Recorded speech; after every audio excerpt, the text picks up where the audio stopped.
Hay un problema que yo veo y es cuando las personas miran a su alrededor para compararse y no para inspirarse. La influencia no se construye con la imagen.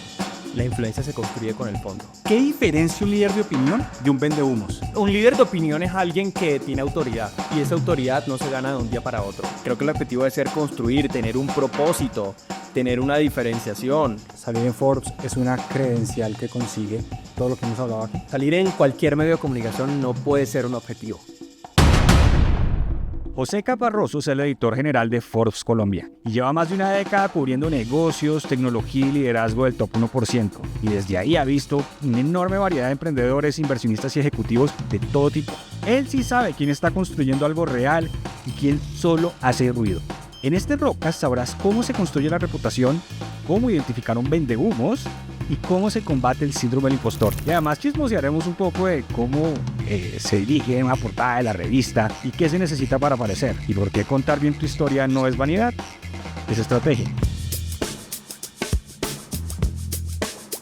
José, ¿por qué ser un líder de opinión es importante? Básicamente porque lo que no se comunica no existe y visibilizarse es una oportunidad para darse a conocer y para fijar posiciones, mejor dicho, para marcar terreno. O sea, es como literalmente orinar el poste. No necesariamente. Mira, hay gente que trabaja en silencio y que decide no ser líderes de opinión y simplemente su trabajo habla por ellos, pero no están alcanzando su máximo potencial. Ser líder de opinión lo que implica, o lo que hay detrás, es conseguir el máximo potencial. Así es. Por lo tanto, eso quiere decir que hay un potencial desaprovechado. 100%. ¿Cuánto? No tendría el porcentaje. Mire el dato. No tendría el porcentaje exacto, pero sí creo que hay un gran porcentaje que se está desaprovechando.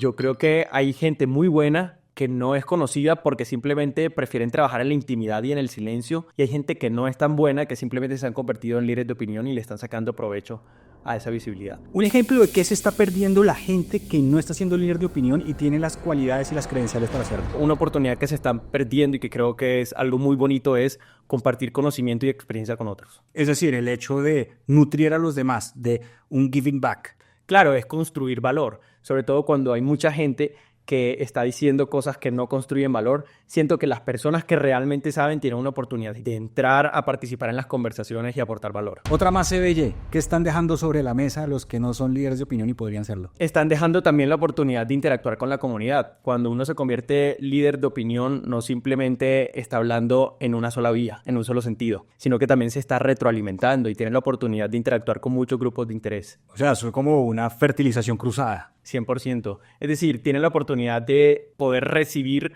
la retroalimentación de los distintos grupos de interés, de poder entender cuáles son las conversaciones más avanzadas, de poder entender cuáles son las dudas de la gente y también cuáles son las tendencias y qué es lo que está pasando, ¿no? Es como tener una visión más en tiempo real. Más CBY, más de plata, oportunidades que estoy dejando sobre la mesa inmediatas de beneficio. Uf. Yo sí estoy seguro que hay personas que son líderes de opinión que venden más cuando son líderes de opinión a antes no ser. Pucha, pero me da una intriga. Cuéntenos un ejemplo. Algo que usted diga, que haya salido en Forbes, que usted dice, capos. Un ejemplo de un líder de opinión que yo creo que a través de su marca personal vende muchísimo es Freddy Vega, el CEO de Plaxi. Es la plataforma de educación en línea más grande de América Latina. Y Freddy Vega, a través de su liderazgo de opinión, ha construido una influencia que se convierte 100% en ventas para su plataforma de educación en línea. Y eso está motivado con un propósito y con una misión y creo que hace un trabajo increíble. Yo creo que cada vez que Freddy sale a hablar en un video, trae nuevos suscriptores para la plataforma. Yo creo que eso también le pasa a Santiago Covelli de Lulo o a Daniel de Trora, que utilizaron su marca personal para jalar los vagoncitos de sus negocios, como una locomotora de redes sociales. Santiago lidera un banco digital que tiene una licencia bancaria igualita a la que tiene Bancolombia, pero de los bancos que hay en Colombia son pocos los que todos los días salen a hablar de finanzas personales, los que le dan recomendaciones a la gente de cómo ahorrar, de cómo gestionar su dinero. Son conocimientos o temas tan básicos que a la final atraen mucha gente. A Daniel Bilbao lo conozco porque una de las primeras plataformas que tuvo Daniel para hablar fue su columna en Forbes. Y bueno, después él saltó a sus redes sociales y él mismo ha dicho que hoy sus interacciones en redes sociales representan un porcentaje de las ventas de su plataforma. Ser líder de opinión es un canal de marketing muy lucrativo. Sí, es un canal de marketing, pero más que un canal de marketing transaccional en el que tú conviertes, también es un canal de influencia en el que tú construyes reputación. ¿Para qué sirve la reputación? Por fuera lo obvio. Bueno, la reputación básicamente es como un seguro de vida en el largo plazo. Eso es el activo intangible más valioso que puede tener una persona o las compañías. Es lo que dicen de ti cuando tú no estás. La reputación, si bien no te da, si bien te puede ayudar a las ventas, no es como eso que te da la transaccionalidad inmediata, pero sí te da legitimidad, te permite ser conocido, te da posicionamiento, te da diferenciación. Es cierto decir que salir en Forbes es una credencial que consigue todo lo que hemos hablado aquí. Yo no puedo desconocer que aparecer en Forbes sí es un logro reputacional. Tan humilde. Es un logro reputacional, pero yo no creo que aparecer en Forbes te defina. Es decir, Yo sé. aparecer en Forbes no puede ser un objetivo de nadie porque simplemente aparecer en Forbes es el resultado de un trabajo que tú has hecho. O sea, es el efecto de los logros que tú has tenido. No es como que el objetivo en sí mismo. José, yo ahora soy un líder común y corriente y yo hago ese papel. Y usted, José, es mi coach. Yo quiero volverme un líder de opinión, pero no quiero ser un vendehumo. Ayúdame. Evita empezar a decir cosas que no tienen sentido solo por decirlas. Evita decir cosas que no agregan valor. Empieza por pensar dónde tú agregas valor. ¿Cuál es ese conocimiento que tú puedes compartir que agrega valor a los demás? Cuando tengas eso muy claro, empieza por construir comunidad. Ok, pero un momento, devolvámonos. ¿Qué diferencia un líder de opinión de un vendehumos? Porque supongo que ustedes tienen que hacer mucho fact-check. Un líder de opinión es alguien que tiene autoridad. Y esa autoridad no se gana de un día para otro. Esto no es una carrera de 2 metros. O sea, esto es una maratón. Tú te conviertes en líder de opinión cuando ganas esa autoridad y esa legitimidad, lo cual logras con tu experiencia, con tu conocimiento, con tus credenciales, con lo que has logrado, con el camino recorrido, pero no es algo que se logra de la noche a la mañana. Muchas personas creen que porque consiguieron una notoriedad, muchas veces de la noche a la mañana, de repente la gente cree que también tienen autoridad. Es decir, pareciera que esa prueba social de ser, de ser notorios, conocidos, influencers, les dan las credenciales para posicionarse en un tema. Claro, y ahí es donde va la principal recomendación a la gente, sobre todo quienes están aprendiendo mucho de finanzas, y es que alguien tenga muchos seguidores no lo hace una persona experta para recomendar inversión. La gente tiene que tener muy claro como cuál es el recorrido y la experiencia de esa persona que le da la autoridad para hablar de algo. Cuéntanos una historia de vendehumos desenmascarado. Me pasó hace un tiempo con una mujer emprendedora que se empezó a ganar como reconocimientos gubernamentales de distintas organizaciones, pero su empresa básicamente era humo. O sea, era una empresa en la que las operaciones eran bastante débiles, no tenía unas métricas relevantes. Entonces, esta emprendedora llegó a atacarme a mí directamente en redes sociales, a decirme que yo la estaba vetando, que como que si ella tenía estos reconocimientos que se había gestionado, yo nunca le había abierto la puerta para contar su historia. Y pues ahí es donde uno tiene que tomar esa decisión de cerrar la puerta y decirle que no. O sea, un rifirrafe ahí. Claro, sí. O sea, no es la primera vez. Varias veces yo me he tenido que enfrentar a eso y pues es complicado porque yo antes que ser periodista soy una persona, un ser humano que le gusta mucho impulsar el emprendimiento, la mentalidad de emprendedor. Entonces yo siempre voy a celebrar a personas que quieren liderar en los distintos espacios de la sociedad, pero pues sí tengo que ser muy responsable cuando voy a contar una historia y como no inflarla más de lo que realmente es. O sea, yo como lector de Forbes asumo y exijo que usted como editor me entregue algo que ya ha sido filtrado, Así que es. es real, pues porque Claro. es el trabajo. Yo digo, ellos son curadores de historias de éxito y yo me quiero inspirar de esas historias. O sea, ¿cómo construyó un liderazgo de opinión sin ser un vendehumos? Yo creo que las personas que saben de los temas saben quiénes son los vendehumos. Si tú sabes de finanzas, tú sabes quiénes son los vendehumos. Si tú sabes de inversiones, tú sabes quiénes son los vendehumos. Si tú sabes de marketing, que ahora todo el mundo es experto en marketing, todo el mundo. tú sabes quiénes son los vendehumos. Yo creo que el conocimiento y la experiencia te dan una ventaja para identificar eso. Claro, pero ¿cómo? Las audiencias masivas tal vez no saben quiénes son.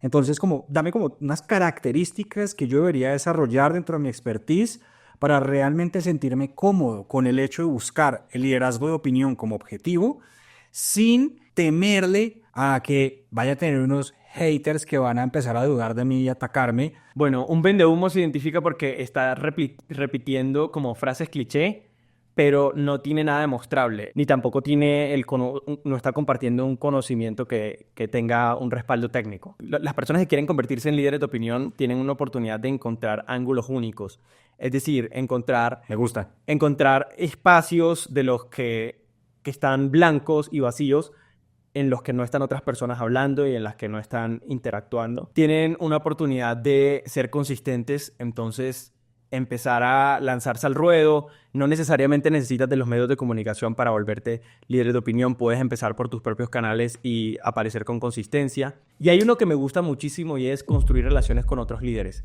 Si tú eres líder en algo, seguramente tienes cómo convertirte o construir relaciones con otros líderes de ese mismo sector. Yo he visto gente y podcast de marketing que la persona detrás realmente no tiene el bagaje de marketing, pero es tan bueno en redes que te dice que te enseña marketing, pero en realidad te enseña es viralización, te enseña cómo crear contenidos.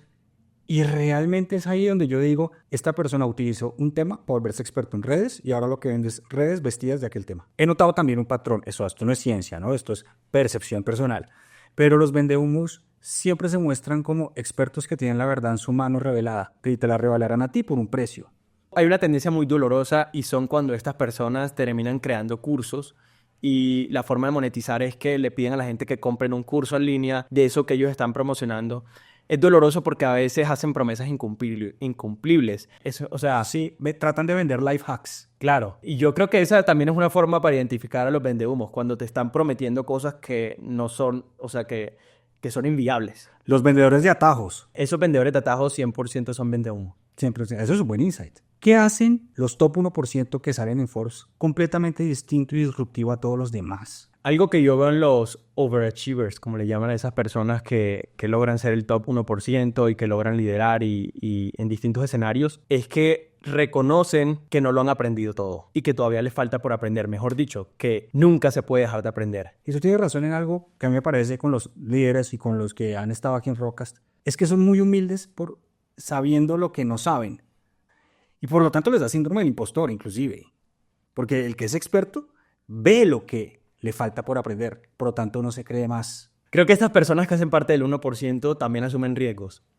Son personas que están dispuestas a tener riesgos calculados y también son capaces de cuestionar sus propios paradigmas. Cuéntanos una historia de alguien que tú hayas dicho, güey. Yo creo que esto lo veo mucho más frecuente en el mundo de las startups, en el que el ambiente de aversión al riesgo es mucho mayor. Entonces, he visto fundadores que reconocen que el modelo de negocio o las compañías que han venido liderando no está funcionando y con toda humildad deciden cambiar el modelo de negocio, asumiendo el riesgo y terminan teniendo mucho más éxito.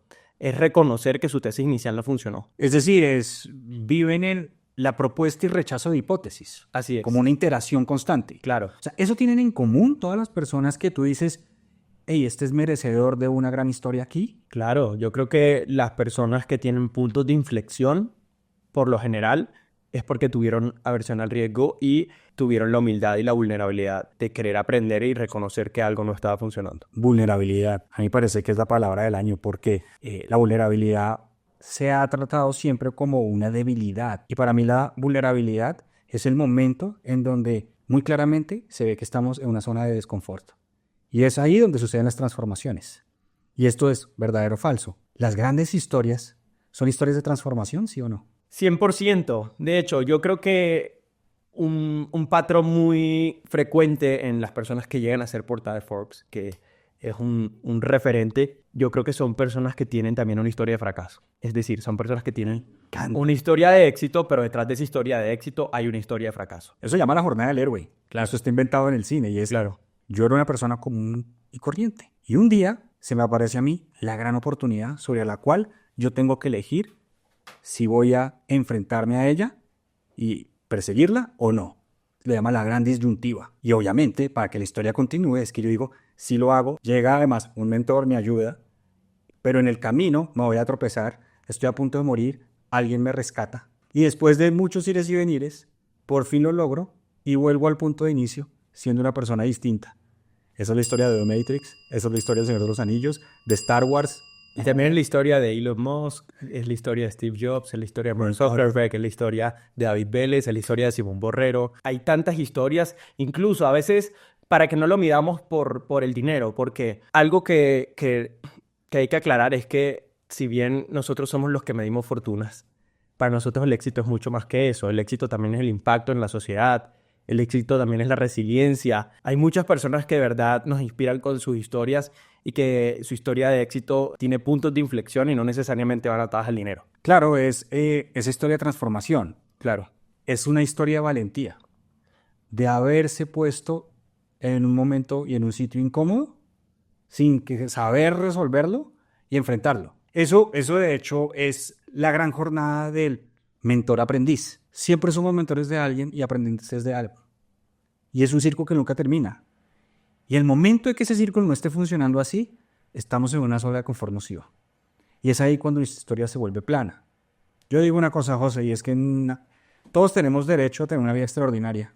Y a mí sí me parece que llegar a viejo sin una gran historia que contar es no haber tenido una vida lo suficientemente atrevida y significativa, en mis términos, claro está.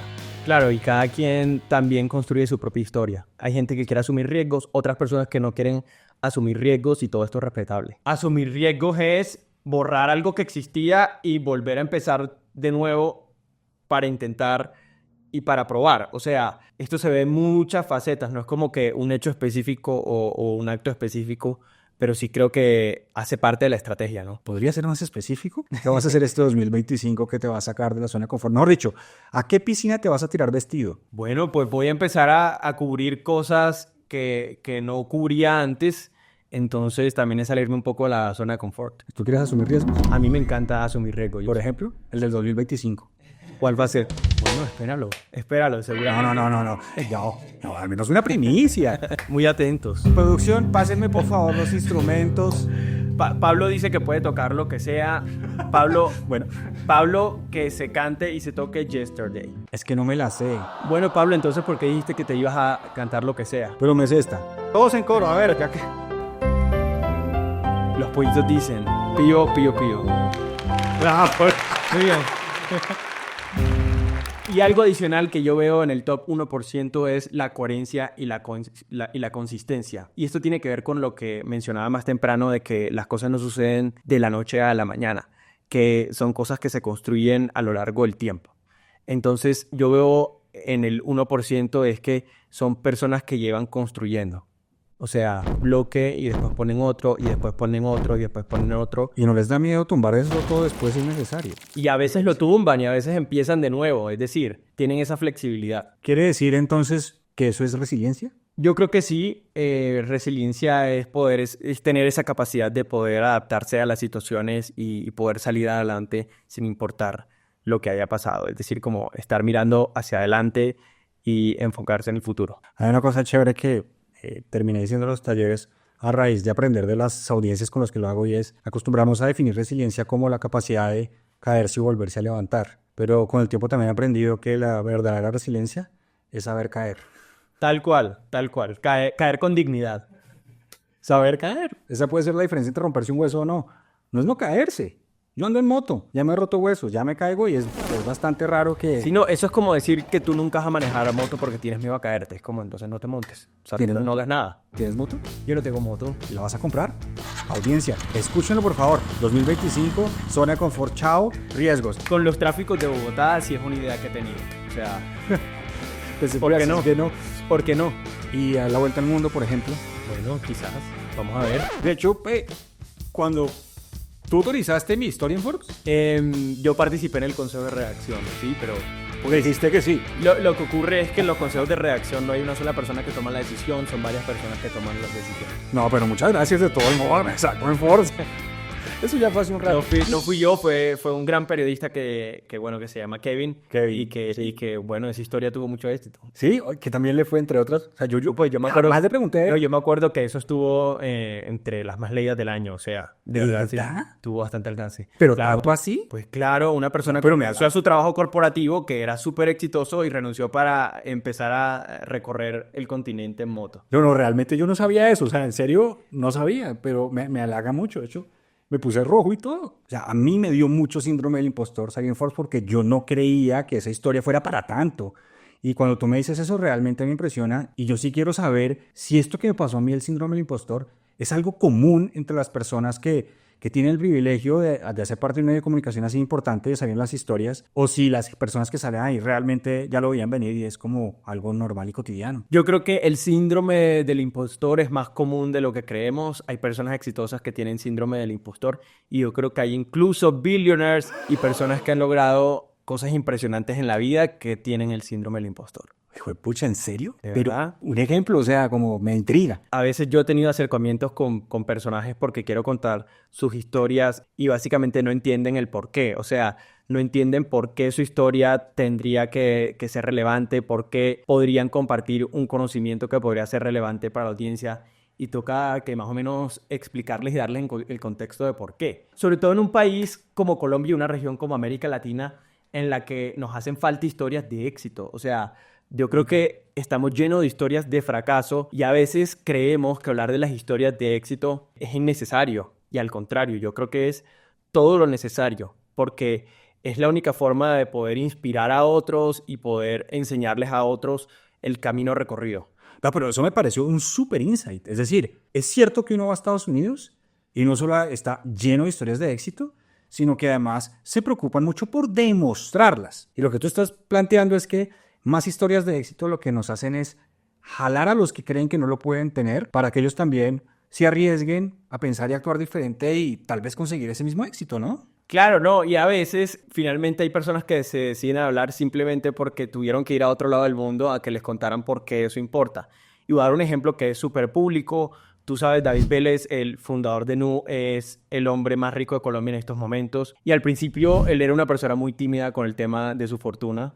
De hecho, no es un tema como que le mueva mucho, o sea, no es su driver, no es su propósito. Y la razón por la que él hace esto es porque uno de sus mentores o una de las personas con las que conversa estos temas es con Bill Gates. Y Bill Gates le dijo que estas cosas hay que salirlas a contar para poder inspirar a otros a que también lo hagan. Que suena obvio. Es obvio, pero no es tan así, o sea, eso no es tan fácil, o sea, son temas que a veces parecen tabú. En América Latina, el éxito, en mi opinión, sí puede llegar muy fácilmente a ser tabú y objeto de envidia, más que no de tanto inspiración. Que también hay que ver culturalmente por qué pasa eso. ¿Y será que es porque es un continente o somos países en donde realmente, como solo una pequeña clase privilegiada puede contar esas historias de éxito? Pero quiero aquí contar una pequeña historia que me pareció fascinante de cuando hice mi vuelta por Colombia recientemente en la moto y llegué al cultivo de caña en Villeta. Villeta, Cundinamarca, es un sector tradicionalmente panelero y de los pocos trapiches que todavía quedan ahí, hay uno que me encantó y yo les dije, yo quiero ser un campesino por un día. Y yo fui y me hicieron todo el proceso principio a fin.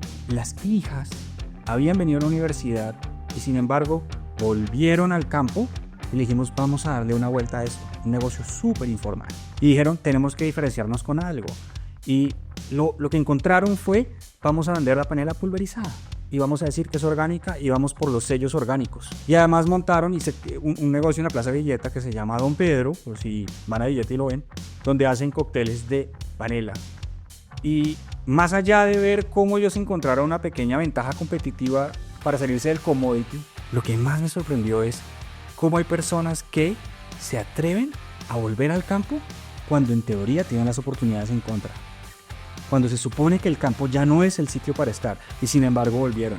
Y esos pequeños casos de éxito, a mí me parece que hay que empezarlos a contar también. Es decir, no se necesita ser David Vélez. Hay historias de todo tipo y hay personas que logran cosas increíbles. El otro día sacamos a unos emprendedores que tienen una hamburguesería, un punto de hamburguesa, y lograron una colaboración con Marvel simplemente porque están haciendo un contenido súper atractivo en redes sociales. Yo creo que las historias de éxito están en todos lados. Solo nos falta normalizarlas, Personificarlas. normalizarlas y sobre todo descubrirlas. Fui al Pacífico, a Huanchaco, a ver cómo vivían las comunidades de allá. Y hay una bebida ancestral, que es el biche, que es una bebida que está empezando a tomar fuerza otra vez. Y muy interesantemente vi un emprendimiento aquí en Bogotá que está tratando de rescatar esos biches y ponerlos en cajas de regalo con un destilado nivel de exportación. Hay varias. Hay un par que están haciendo un trabajo interesante. Y lo que me parece interesante de ahí es el rescate de un patrimonio perdido.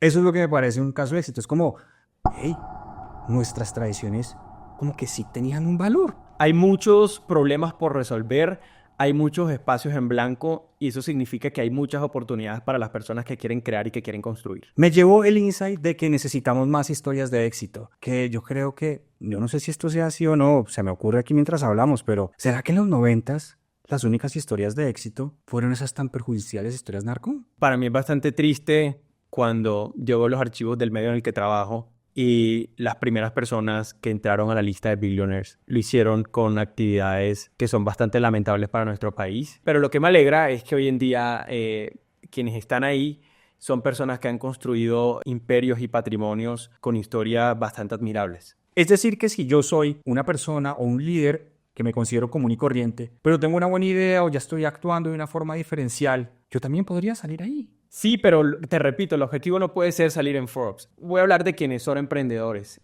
Escala tu negocio y si tú logras algo impresionante con tu negocio, eso va a venir por añadidura. Es decir, eso va a pasar. Eso va a ser un efecto. Pero ese no puede ser el objetivo. Creo que el objetivo debe ser construir, tener un propósito, tener una diferenciación, lograr un impacto y pues ya de ahí todo va a venir solo. ¿Cuál es la estructura básica de un caso de éxito? Hay algo que he descubierto en los últimos años y es que las historias de éxito no son lineales. Es decir, no existe paso 1, paso 2, paso 3 y paso 4 para tener una historia de éxito. Hay historias de éxito que pasan en circunstancias totalmente diferentes, pero que por lo general empiezan resolviendo problemas, identificando y resolviendo problemas. Y en el caso de empresas específicamente, son empresas que crean productos y servicios que la gente ama, que cuando se financian recaudan dinero en cantidades realistas y sobre todo que desarrollan algo que cuesta menos desarrollar que el dinero que va a generar. Entonces hay un problema que yo veo y es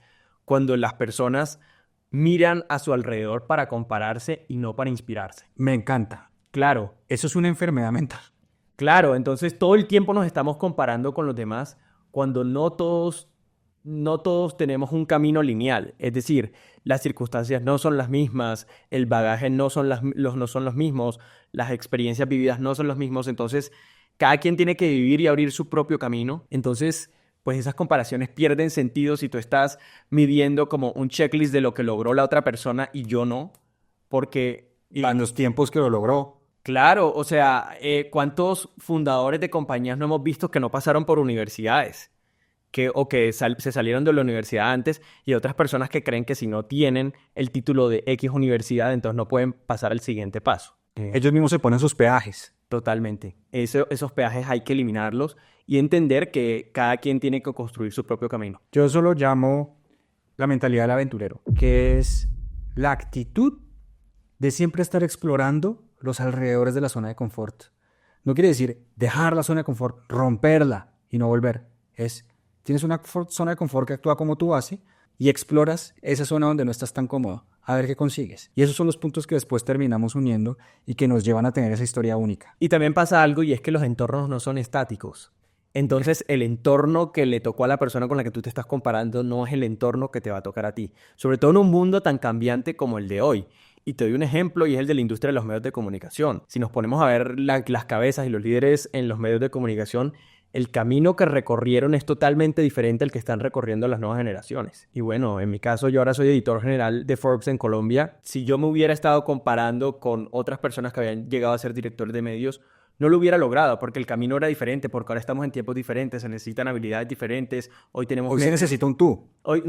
Exacto, hoy tenemos métricas diferentes y quizás mañana no soy yo, ¿me entiendes? O sea, es entender que los entornos son cambiantes y tenemos que tener esa capacidad de adaptación de la que yo hablaba al principio. José, quiero salir en la portada de Forbes en 6 meses. Soy un tipo común y corriente, dime la receta para hacerlo. Primero te tienes que preguntar por qué tú te mereces una portada en el medio frente al universo que te rodea. No, pues porque monté una empresa, conseguí una ronda A, la gente alrededor mío dice que yo soy una chimba, ya salí en otro medio de comunicación y la gente me está diciendo, oye, ¿tú por qué no has salido en foros? Bueno, salir en cualquier medio de comunicación no puede ser un objetivo. Es decir, eso tiene que ser el resultado del trabajo que tú vienes haciendo. Si tú estás haciendo un trabajo increíble, si tú estás generando impacto, si tú tienes resiliencia, si tú tienes métricas que te destacan sobre otros, seguramente eso va a venir llegando con el tiempo. O sea, al que demuestra le llega. Claro, 100%. A veces hay gente que se frustra con este tipo de cosas porque también estamos en un mundo muy competitivo y a veces no hay muchos espacios de estos.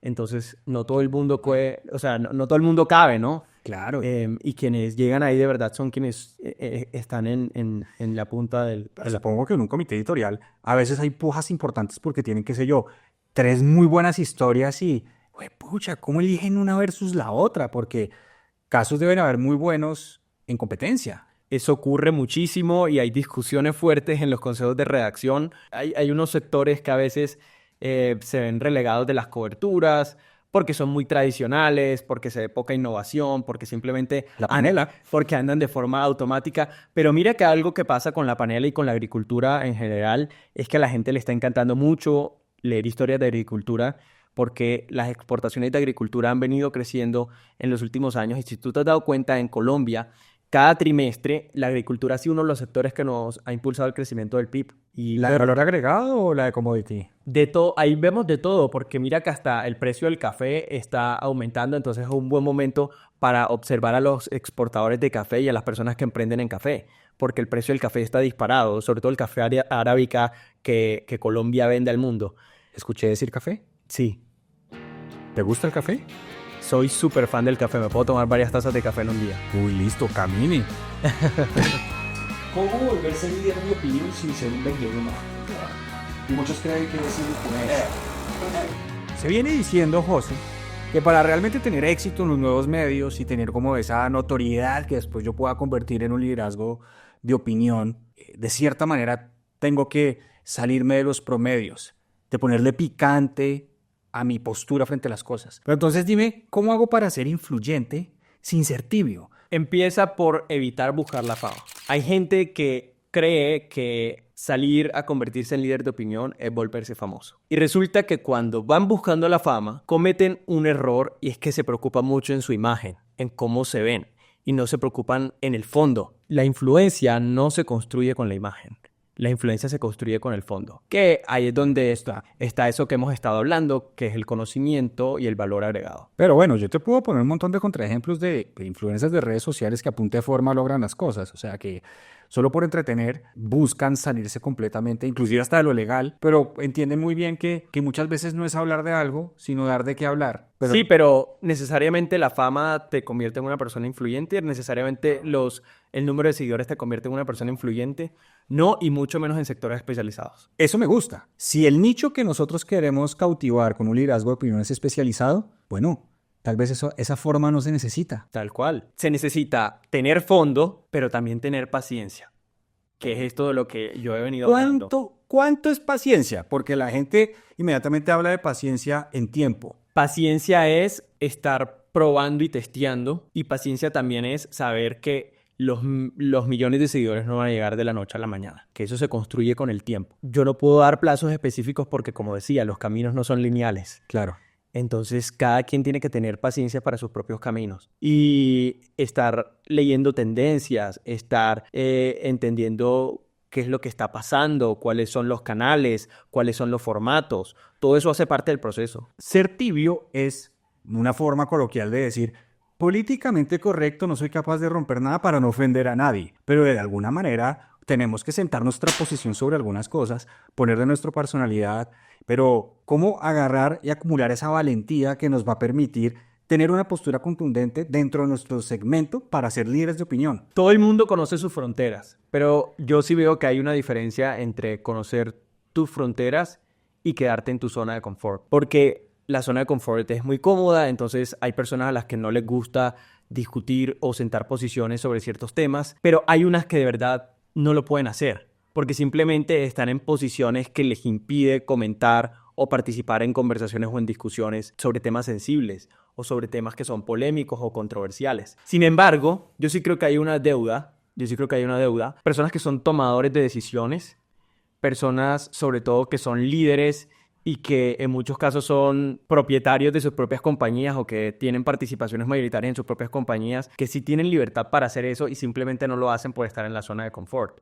Y eso no es solo en Colombia, eso es algo global. Vimos que por mucho tiempo empresarios en Estados Unidos veían la política y los negocios como una cosa por separado. Entonces eso está cambiando. Creo que hay un puñado de líderes que está dispuesto a empezar a participar en discusiones públicas. De lo que has visto que muchos hacen, ¿cómo tener una postura auténtica, individual, frente a algún tema sin salir lesionado? Midiendo riesgos, o sea, con riesgos calculados. O sea, es como irreverencia controlada. Sí. Pero, ¿verdadero o falso? ¿Es necesario ser un poquito picante y por fuera del promedio para empezar a sentar una posición y una base dentro de mi liderazgo de opinión? No necesariamente. Obviamente ser controversial y ser picante siempre te va a atraer más gente.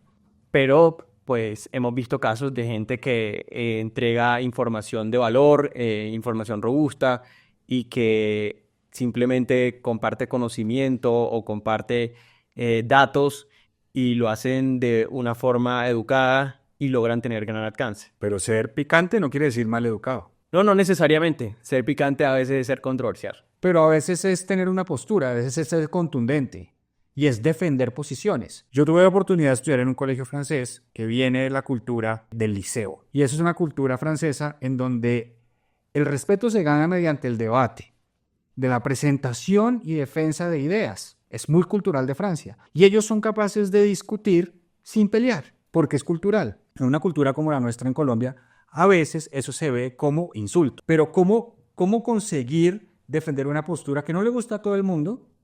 Generar esas discusiones sin que Pollo pueda pasar líneas rojas.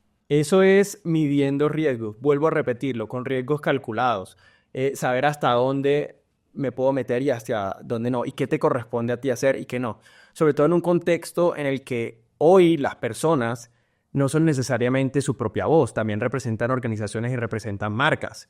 Entonces no pueden ir por la vida diciendo y vociferando lo que creen y lo que piensan, sino que tienen que ir alineados a las visiones que representan. En una frase, ¿cuál sería tu gran consejo para un profesional que quiere convertirse en un líder de opinión? Mi gran consejo para las personas que se quieren convertir en líderes de opiniones es simplemente que sepan que este es un proceso que toma tiempo, que requiere consistencia y coherencia y por lo tanto algo de paciencia. Mi segundo consejo es que sepan que nunca va a existir ese momento ideal para iniciar, que el momento para iniciar es ahora. De verdad, José, que ha sido un placer hacer negocios con usted hoy. Muchas gracias, Pablo. Nos conocimos discutiendo de inteligencia artificial en LinkedIn y bueno, terminamos en un Rockcast. En un Rockcast, sí, ¿no? Y yo terminé en Forbes un día también. Así es. Esa no me la quita. ¿Cuáles son tus redes? Yo soy José Caparroso en todos lados. Y sobre todo hablo mucho de negocios y de tecnología. ¿Sabe cómo lo anunciaron en la portería hoy en recepción? ¿Cómo? Aquí llegó José Capadocia. Siempre la gente se equivoca con mi apellido, así que ya estoy acostumbrado desde que nací. Yo en todos los call centers no soy Pablo Ravelo, sino Pablo Robledo. Me ahorro muchos problemas.